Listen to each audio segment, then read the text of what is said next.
اعوذ باللہ من الشیطان الرجیم بسم اللہ الرحمن الرحیم۔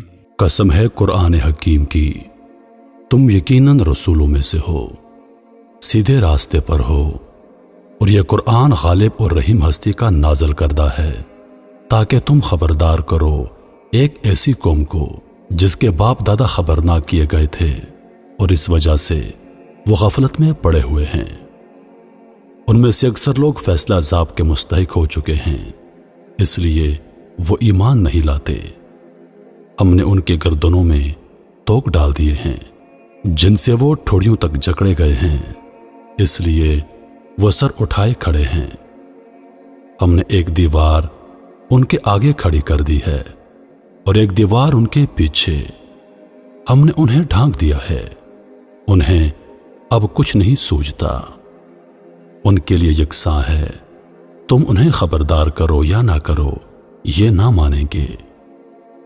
تم تو اسی شخص کو خبردار کر سکتے ہو جو نصیحت کی پیروی کرے اور بے دیکھے خدائے رحمان سے ڈرے، اسے مغفرت اور اجر کریم کی بشارت دے دو۔ ہم یقیناً ایک روز مردوں کو زندہ کرنے والے ہیں، جو کچھ کام انہوں نے کیے ہیں وہ سب ہم لکھتے جا رہے ہیں، اور جو کچھ آثار انہوں نے پیچھے چھوڑے ہیں وہ بھی ہم ثبت کر رہے ہیں۔ ہر چیز کو ہم نے ایک کھلی کتاب میں درج کر رکھا ہے۔ انہیں مثال کے طور پر اس بستی والوں کا قصہ سناؤ جب اس میں رسول آئے تھے۔ ہم نے ان کی طرف 2 رسول بھیجے اور انہوں نے دونوں کو چٹلا دیا۔ پھر ہم نے تیسرا مدد کے لیے بھیجا اور ان سب نے کہا ہم تمہاری طرف رسول کی حیثیت سے بھیجے گئے ہیں۔ بستی والوں نے کہا تم کچھ نہیں ہو مگر ہم جیسے چند انسان، اور خدائے رحمان نے ہرگز کوئی چیز نازل نہیں کی ہے، تم محض جھوٹ بولتے ہو۔ رسولوں نے کہا ہمارا رب جانتا ہے کہ ہم ضرور تمہاری طرف رسول بنا کر بھیجے گئے ہیں، اور ہم پر صاف صاف پیغام پہنچا دینے کے سوا کوئی ذمہ داری نہیں ہے۔ بستی والے کہنے لگے ہم تو تمہیں اپنے لیے فعال بد سمجھتے ہیں، اگر تم باز نہ آئے تو ہم تم کو سنگسار کر دیں گے اور ہم سے تم بڑی دردناک سزا پاؤ گے۔ رسولوں نے جواب دیا تمہاری فعال بد تو تمہارے اپنے ساتھ لگی ہوئی ہے، کیا یہ باتیں تم اس لیے کرتے ہو کہ تمہیں نصیحت کی گئی؟ اصل بات یہ ہے کہ تم حد سے گزرے ہوئے لوگ ہو۔ اتنے میں شہر کے دور دراز گوشے سے ایک شخص دوڑتا ہوا آیا اور بولا اے میرے قوم کے لوگوں، رسولوں کی پیروی اختیار کر لو، پیروی کرو ان لوگوں کی جو تم سے کوئی اجر نہیں چاہتے اور ٹھیک راستے پر ہیں۔ آخر کیوں نہ میں اس ہستی کی بندگی کروں جس نے مجھے پیدا کیا ہے اور جس کی طرف تم سب کو پلٹ کر جانا ہے؟ کیا میں اسے چھوڑ کر دوسرے معبود بنا لوں؟ حالانکہ اگر خدائے رحمان مجھے کوئی نقصان پہنچانا چاہے تو نہ ان کی شفاعت میرے کسی کام آ سکتی ہے اور نہ وہ مجھے چھڑا ہی سکتے ہیں۔ اگر میں ایسا کروں تو میں سری گمراہی میں مبتلا ہو جاؤں گا۔ میں تو تمہارے رب پر ایمان لے آیا، تم بھی میری بات مان لو۔ آخرکار ان لوگوں نے اسے قتل کر دیا اور اس شخص سے کہہ دیا کہ داخل ہو جاؤ جنت میں۔ اس نے کہا کاش میری قوم کو معلوم ہوتا کہ میرے رب نے کس چیز کی بدولت میری مغفرت فرما دی اور مجھے باعزت لوگوں میں داخل فرمایا۔ اس کے بعد اس کی قوم پر ہم نے آسمان سے کوئی لشکر نہیں اتارا، ہمیں لشکر بھیجنے کی کوئی حاجت نہ تھی، بس ایک دھماکہ ہوا اور یکایک وہ سب بجھ کر رہ گئے۔ افسوس بندوں کے حال پر، جو رسول بھی ان کے پاس آیا اس کا وہ مذاق ہی اڑاتے رہے۔ کیا انہوں نے دیکھا نہیں کہ ان سے پہلے کتنی ہی قوموں کو ہم ہلاک کر چکے ہیں، اور اس کے بعد وہ پھر کبھی ان کی طرف پلٹ کر نہ آئے؟ ان سب کو ایک روز ہمارے سامنے حاضر کیا جانا ہے۔ ان لوگوں کے لیے بے جان زمین ایک نشانی ہے، ہم نے اس کو زندگی بخشی اور اس سے غلہ نکالا جسے یہ کھاتے ہیں۔ ہم نے اس میں کھجوروں اور انگوروں کے باغ پیدا کیے اور اس کے اندر چشمے پھوڑ نکالے تاکہ یہ اس کے پھل کھائیں۔ یہ سب کچھ ان کے اپنے ہاتھوں کا پیدا کیا ہوا نہیں ہے، پھر کیا یہ شکر ادا نہیں کرتے؟ پاک وہ ذات جس نے جملہ اقسام کے جوڑے پیدا کیے، خواہ وہ زمین کے نباتات میں سے ہوں یا خود ان کی اپنی جنس یعنی بنینوں انسانوں میں سے، یا ان اشیاء میں سے جن کو یہ جانتے تک نہیں ہیں۔ ان کے لیے ایک اور نشانی رات ہے، ہم اس کے اوپر سے دن ہٹا دیتے ہیں تو ان پر اندھیرا چھا جاتا ہے اور سورج وہ اپنے ٹھکانے کی طرف چلا جا رہا ہے۔ یہ زبردست علیم ہستی کا باندھا ہوا حساب ہے، اور یہ چاند اس کے لیے ہم نے منزلیں مقرر کر دی ہیں، یہاں تک کہ ان سے گزرتا ہوا وہ کھجور کی سوکھی شاخ کی مانند رہ جاتا ہے۔ نہ سورج کے بس میں یہ ہے کہ وہ چاند کو جا پکڑے، اور نہ رات دن پر سبقت لے جا سکتی ہے، سب ایک ایک فلک میں تیر رہے ہیں۔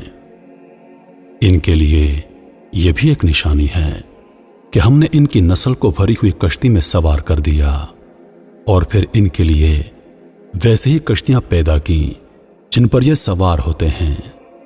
ہم چاہیں تو ان کو غرق کر دیں، کوئی ان کی فریاد سننے والا نہ ہو، اور کسی طرح یہ نہ بچائے جا سکیں۔ بس ہماری رحمت ہی ہے جو انہیں پار لگاتی اور ایک وقت خاص تک زندگی سے متمتع ہونے کا موقع دیتی ہے۔ ان لوگوں سے جب کہا جاتا ہے بچو اس انجام سے جو تمہارے آگے آ رہا ہے اور تمہارے پیچھے گزر چکا ہے، شاید کہ تم پر رحم کیا جائے، تو یہ سنی انسنی کر جاتے ہیں۔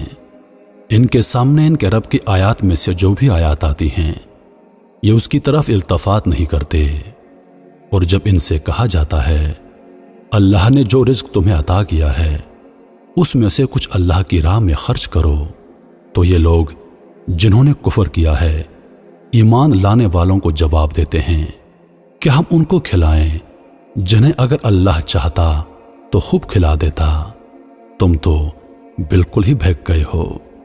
یہ لوگ کہتے ہیں کہ یہ قیامت کی دھمکی آخر کب پوری ہوگی، بتاؤ اگر تم سچے ہو۔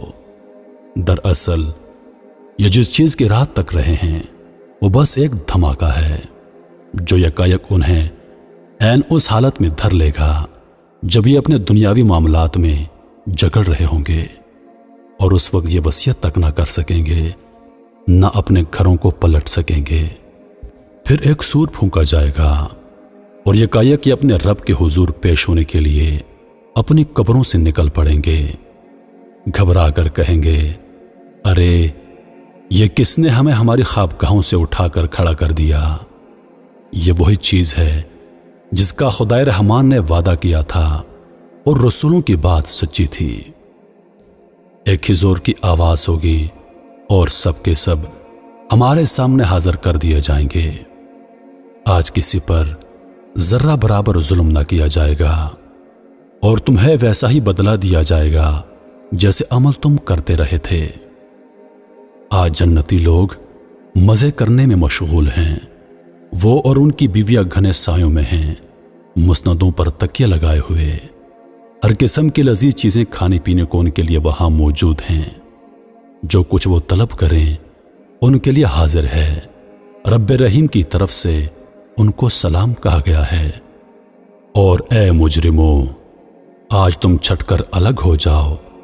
آدم کے بچوں، کیا میں نے تم کو ہدایت نہ کی تھی کہ شیطان کی بندگی نہ کرو، وہ تمہارا کھلا دشمن ہے، اور میری ہی بندگی کرو، یہ سیدھا راستہ ہے۔ مگر اس کے باوجود اس نے تم میں سے ایک گروہ کثیر کو گمراہ کر دیا۔ کیا تم عقل نہیں رکھتے تھے؟ یہ وہی جہنم ہے جس سے تم کو ڈرایا جاتا رہا تھا۔ جو کفر تم دنیا میں کرتے رہے ہو اس کی پاداش میں اب اس کا ایندھن بنو۔ آج ہم ان کے منہ بند کیے دیتے ہیں، ان کے ہاتھ ہم سے بولیں گے اور ان کے پاؤں گواہی دیں گے کہ یہ دنیا میں کیا کمائی کرتے رہے ہیں۔ ہم چاہیں تو ان کی آنکھیں موند دیں پھر یہ راستے کی طرف لپک کر دیکھیں، کہاں سے انہیں راستہ سجائی دے گا؟ ہم چاہیں تو انہیں ان کی جگہ ہی پر اس طرح مسخ کر کے رکھ دیں کہ یہ نہ آگے چل سکیں نہ پیچھے پلٹ سکیں۔ جس شخص کو ہم لمبی عمر دیتے ہیں اس کی ساخت کو ہم الٹ ہی دیتے ہیں۔ کیا یہ حالات دیکھ کر انہیں عقل نہیں آتی؟ ہم نے اس نبی کو شعر نہیں سکھایا اور نہ شاعری اس کو زیب ہی دیتی ہے۔ یہ تو ایک نصیحت ہے اور صاف پڑھی جانے والی کتاب، تاکہ وہ ہر اس شخص کو خبردار کرے جو زندہ ہو اور انکار کرنے والوں پر حجت قائم ہو جائے۔ کیا یہ لوگ دیکھتے نہیں ہیں کہ ہم نے انہیں اپنے ہاتھوں کی بنائی ہوئی چیزوں میں سے ان کے لیے مویشی پیدا کیے اور اب یہ ان کے مالک ہیں؟ ہم نے انہیں اس طرح ان کے بس میں کر دیا ہے کہ ان میں سے کسی پر یہ سوار ہوتے ہیں، کسی کا یہ گوشت کھاتے ہیں، اور ان کے اندر ان کے لیے طرح طرح کے فوائد اور مشروبات ہیں۔ پھر کیا یہ شکر گزار نہیں ہوتے؟ یہ سب کچھ ہوتے ہوئے انہوں نے اللہ کے سوا دوسرے خدا بنا لیے ہیں اور یہ امید رکھتے ہیں کہ ان کی مدد کی جائے گی۔ وہ ان کی کوئی مدد نہیں کر سکتے، بلکہ یہ لوگ الٹے ان کے لیے حاضر باش لشکر بنے ہوئے ہیں۔ اچھا، جو باتیں یہ بنا رہے ہیں وہ تمہیں رنجیدہ نہ کریں، ان کی چھپی اور کھلی سب باتوں کو ہم جانتے ہیں۔ کیا انسان دیکھتا نہیں ہے کہ ہم نے اسے نطفے سے پیدا کیا اور پھر وہ سری جھگڑالو بن کر کھڑا ہو گیا؟ اب وہ ہم پر مثالیں چسپا کرتا ہے اور اپنی پیدائش کو بھول جاتا ہے۔ کہتا ہے، کون ان ہڈیوں کو زندہ کرے گا جبکہ یہ بوسیدہ ہو چکی ہوں؟ اس سے کہو، انہیں وہی زندہ کرے گا جس نے پہلے انہیں پیدا کیا تھا، اور وہ تخلیق کا ہر کام جانتا ہے۔ وہی جس نے تمہارے لیے ہرے بھرے درخت سے آگ پیدا کر دی اور تم اس سے اپنی چولہے روشن کرتے ہو۔ کیا وہ جس نے آسمانوں اور زمین کو پیدا کیا اس پر قادر نہیں کہ ان جیسوں کو پیدا کر سکے؟ کیوں نہیں، جبکہ وہ ماہر خلاق ہے۔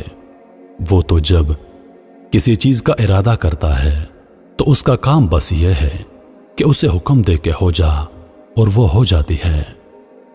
پاک ہے وہ ذات جس کے ہاتھ میں ہر چیز کا مکمل اقتدار ہے، اور اسی کی طرف تم پلٹائے جانے والے ہو۔